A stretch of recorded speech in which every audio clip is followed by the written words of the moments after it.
El agua es el recurso más valioso de nuestro planeta, pero hoy se ha convertido en el depósito final de nuestras acciones. En esta exposición vamos a explorar cómo la contaminación, desde los microplásticos casi invisibles hasta los vertidos industriales a gran escala, están alterando el equilibrio de la vida.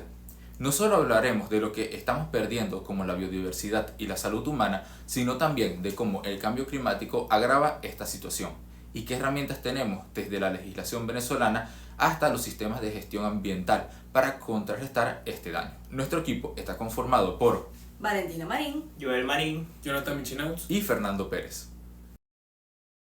La Tierra contiene aproximadamente 1.386 millones de kilómetros cúbicos de agua, pero de esta cantidad, solo el 0.007% es agua para el consumo humano y cada minuto que pasa, millones de litros de químicos, metales pesados y desechos humanos fluyen directamente hacia nuestras fuentes de vida.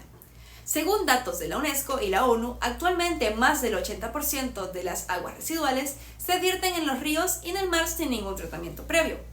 Esto significa que estamos devolviendo a la naturaleza desechos químicos e industriales a un ritmo que los ecosistemas ya no pueden procesar. Es de esta forma que nuestro propósito es analizar la relación intrínseca entre el ambiente y las actividades humanas. A menudo usamos los términos ambiente y medio ambiente como sinónimos, pero tienen matices que dictan cómo interactuamos con nuestro entorno. El ambiente es el sistema global que rodea cualquier unidad física o biológica e influye en su estado, comportamiento o desarrollo. Sin embargo, cuando hablamos de medio ambiente, nos referimos específicamente a la interacción entre la naturaleza, los seres vivos y la actividad humana, incluyendo la cultura y la sociedad en un tiempo o lugar determinado. Conociendo esto, es posible decir que existen dos tipos de ambiente. El primero son los naturales, los cuales no han sido casi modificados por el ser humano. En contraste, encontramos los ambientes artificiales, aquellos que han sido alterados por la acción de las actividades humanas. Hoy en día es casi imposible encontrar un ambiente 100% natural. En la mayoría, el ser humano ha dejado su huella en ellos, ya sea de forma directa o indirecta a través del cambio climático global. Comprendiendo que el ser humano altera constantemente su entorno, es fundamental analizar las consecuencias negativas de esto. Una de las más severas ocurre en la hidrosfera. Esta es la contaminación del agua. Entrando en materia, se conoce formalmente como la liberación de diversas sustancias en cuerpos hídricos, ya sean aguas subterráneas, lagos, arroyos, ríos u océanos, interfiriendo con el uso beneficioso del agua o con el funcionamiento de los ecosistemas. La contaminación incluye la liberación de sustancias químicas, basura o microorganismos patógenos y la liberación de energía, que se manifiesta mediante la radioactividad o el aumento de calor. Para dimensionar la gravedad de esta situación, debemos considerar tres características clave. La primera es que es un problema universal. Su impacto es global y afecta sin distinción a zonas urbanas, rurales e industriales.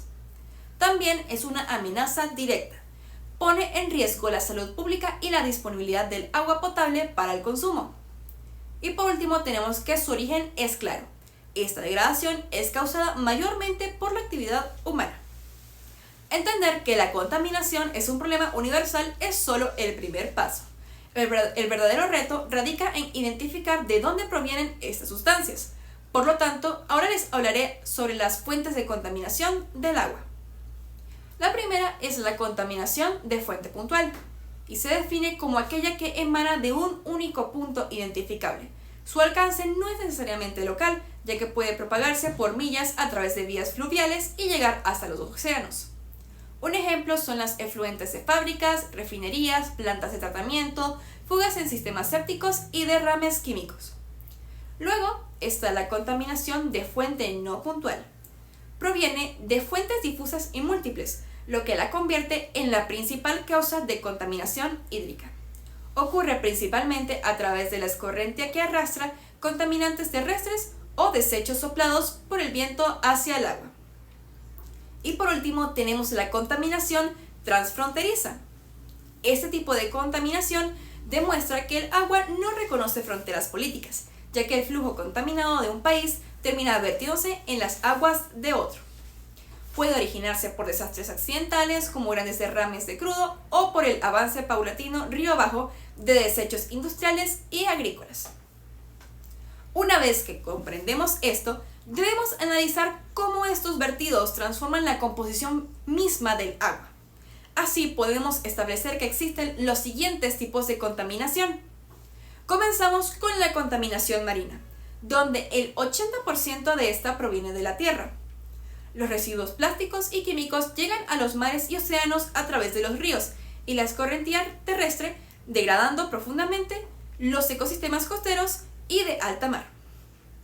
Un tipo de contaminación menos visible, pero muy agresivo, es la contaminación por nutrientes. Se produce por el ingreso excesivo de elementos como el fósforo y el nitrógeno, lo que desencadena un proceso llamado eutrofización. Esto genera la aparición de floraciones de algas nocivas que cubren la superficie y la falta de oxígeno en el agua, provocando la muerte masiva de la fauna acuática. Incluso contribuye a fenómenos globales como la lluvia ácida y el cambio climático. Por otro lado, tenemos la contaminación térmica, que se debe a procesos industriales que cambian la temperatura ambiental del agua. Alteran la cadena alimenticia, ya que muchas especies no sobreviven al calor excesivo y esto reduce drásticamente la biodiversidad. Finalmente, la contaminación biológica se refiere a la presencia de organismos vivos o sus subproductos que resultan perjudiciales. Este es el tipo de contaminación más peligroso para el ser humano a corto plazo, ya que es la principal causa de enfermedades transmitidas por el agua, como el cólera o la tifoidea, e introduce patógenos que rompen el equilibrio del ecosistema. Un agente contaminante es toda sustancia, energía o combinaciones de ambas que al introducirse en un medio, bien sea agua, aire o suelo, en concentraciones superficiales a las naturales, altera su composición y causa efectos negativos en la salud humana, en los seres vivos o en el equilibrio del ecosistema. En este sentido, si nos enfocamos específicamente en los agentes que afectan el agua, empezamos por los desechos sólidos, que son todos esos materiales que descartamos después de haber cumplido su función. Su origen se divide principalmente en tres entornos de nuestra vida cotidiana. Primero, los hogares, luego el sector comercial y de oficinas, y finalmente la industria y la construcción. Cabe destacar que estos desechos se organizan bajo una clasificación internacional de colores, donde el rojo es para riesgos biológicos, amarillo para plásticos, verde para vidrio, morado para baterías, azul para papel y cartón y naranja para orgánicos. Asimismo, se pueden catalogar según su tipo, ya sean orgánicos, inorgánicos, peligrosos o eléctricos, o bien por su origen, como los urbanos, industriales o médicos. Estos materiales o desechos llegan al entorno por vertido directo o por la acción del clima, y su peligro radica en que liberan sustancias tóxicas y generan microplásticos. Es importante hacer un paréntesis para resaltar los microplásticos, la huella invisible de nuestro consumo, que no son más que partículas menores a 5 milímetros, que resultan sumamente persistentes. Estos se dividen en dos: los primarios, fabricados intencionalmente para cosméticos y detergentes, y por otro lado, los secundarios, que se originan cuando objetos grandes se degradan por el sol y el oleaje. Debido a su tamaño, se infiltran en todas partes, entran en la cadena alimenticia y llegan finalmente a nosotros, lo que lo transforma en un desafío de salud global. Siguiendo con esta línea de agentes contaminantes, nos encontramos con las aguas negras, que son la principal fuente de patógenos y materia orgánica. Se caracterizan por estar formados por un 99% de agua y un solo por ciento de sólidos. Además, su temperatura suele ser ligeramente más alta que la del agua potable, lo que acelera los procesos químicos. Su aspecto y olor son indicadores clave, pues el agua fresca presenta un tono grisáceo claro, mientras que la antigua se torna negra y fética. Pasando ahora a los agentes químicos, tenemos los compuestos orgánicos, sustancias basadas en el carbono que destacan por su resistencia a la degradación. Este grupo incluye desde hidrocarburos hasta disolventes industriales y se clasifican en biodegradables, que pueden agotar el oxígeno del agua al descomponerse, y en persistentes o COP, que al ser sintéticos se acumulan en los tejidos de los seres vivos. De manera complementaria aparecen los compuestos inorgánicos, que carecen de carbono, pero cuyo impacto es igual igualmente críticos. Entre ellos destacamos los metales pesados, nitratos y fosfatos, así como también sedimentos de la construcción y la escorrentia salina, que degradan físicamente los ecosistemas. Y por último, pero igual de importante, tenemos los desechos tóxicos y térmicos. Los tóxicos son sustancias peligrosas, con propiedades nocivas para la vida, como el mercurio o los pesticidas, capaces de provocar cáncer o alteraciones genéticas. Estos desechos tóxicos se materializan principalmente a través del vertido inadecuado de aguas residuales, que liberan metales pesados como plomo, mercurio, cromo, mediante el arrastre de pesticidas por el agua de lluvia desde granjas y jardines hacia los ecosistemas acuáticos. Por su parte, la contaminación térmica consiste en el aumento artificial de la temperatura del agua por procesos industriales, lo cual en última instancia reduce el oxígeno disponible y estresa la supervivencia de la fauna acuática. Este fenómeno es provocado principalmente por procesos industriales y de generación de energía, la eliminación de la vegetación en las riberas que daban sombra, el calentamiento global y la construcción de embalses o presas que alteran el flujo natural del agua. Los cuerpos de agua afectados son ecosistemas acuáticos como ríos, lagos, mares o acuíferos, cuya composición natural ha sido alterada negativamente, perdiendo su calidad original y su capacidad para sostener la vida o ser utilizados para el consumo humano. Estos se clasifican en tres: aguas subterráneas, donde una vez contaminado un acuífero puede quedar inutilizable durante décadas o miles de años. Puede propagar la contaminación al desembocar en arroyos, lagos u océanos. Aguas superficiales. Estas cubren el 70% de la Tierra y llenan los ríos, lagos y océanos del mapa mundial. Gran parte se considera actualmente no apta para nadar, pescar o el consumo humano. Contaminación marina. El océano absorbe aproximadamente una cuarta parte de las emisiones de carbono producidas por el hombre. Al analizar qué está dañando nuestras fuentes hídricas, encontramos diversas causas. Por un lado, las actividades industriales generan residuos tóxicos que, por fallas en su gestión, terminan en el agua dulce y pueden tardar desde 2 años hasta siglos en degradarse. En el sector primario, la agricultura y ganadería aportan agroquímicos que se filtran en los acuíferos. A esto se le suma el origen doméstico y urbano, donde desechos cotidianos como plásticos, detergentes y patógenos se filtran sin tratamiento. Finalmente, factores como los derrames de hidrocarburos, el calentamiento global, la deforestación y causas naturales terminan por alterar la composición del recurso. Este impacto genera graves consecuencias. La más visible es la destrucción de ecosistemas, creando zonas donde la vida acuática es imposible debido a la eutrofización. Esto deriva en una escasez de agua potable. A nivel sistémico vemos una alteración del ciclo del agua, donde el proceso de purificación natural se convierte en uno de distribución de toxinas. Todo esto culmina en un grave impacto para la salud humana, siendo el agua contaminada el vehículo para enfermedades infecciosas y enfermedades crónicas por metales pesados. Un factor acelerador es el efecto invernadero. Este es un proceso natural donde gases como el dióxido de carbono retienen el calor solar. Sin embargo, el exceso de estos gases por la actividad humana está sobrecalentando el planeta.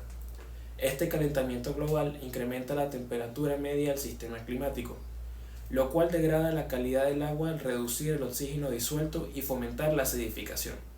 Para enfrentar esta crisis contamos con la legislación en Venezuela.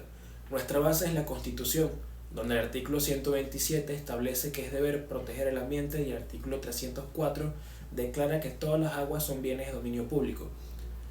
Este marco se apoya en la Ley de Aguas, que busca la gestión integral del recurso y prohíbe vertidos sin tratamiento. Finalmente, la Ley Penal del Ambiente tipifica como delitos penales la contaminación de aguas y la alteración de las cuencas, imponiendo sanciones que van desde multas hasta la cárcel.